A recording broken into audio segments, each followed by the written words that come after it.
So good day, andito ako ngayon sa isa na namang tripping. Okay. This is a house and lot bungalow type na property.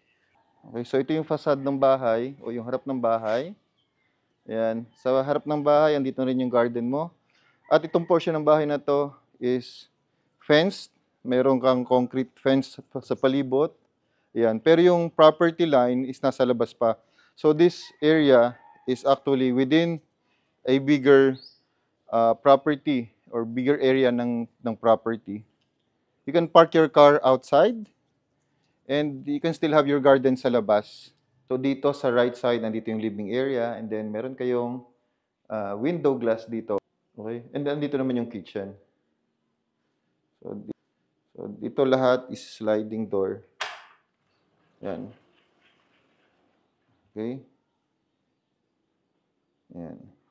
Tapos dito, meron kang hallway, 2 big rooms, and then both have toilet and bath. Mataas ang ceiling, tapos yung kisame niya bale is a weave bamboo. Tapos yung ating mga pinto, as you can see, yan. So I think these are hardwoods, tapos meron kang kapis. So the design is a bit of Asian and minimalist design. Yan, malaking kwarto with 2 beds. Tapos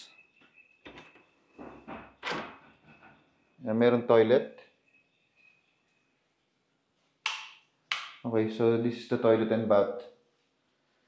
Okay. Ito yung master's bedroom.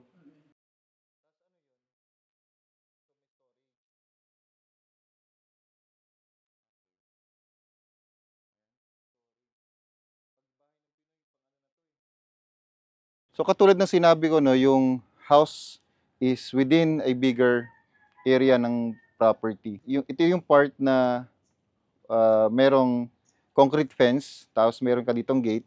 Pero itong sa labas, this is still part of the property. So may mga mangga, ayan. Meron ding kawayan, tapos you can park here. So kung meron kang sasakyan, pwede ka dito mag-park.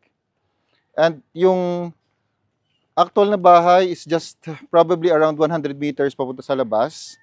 Now, if you are interested to purchase this property, please do not hesitate to contact Broker Nelson of Homes Realty. See you po sa next na video.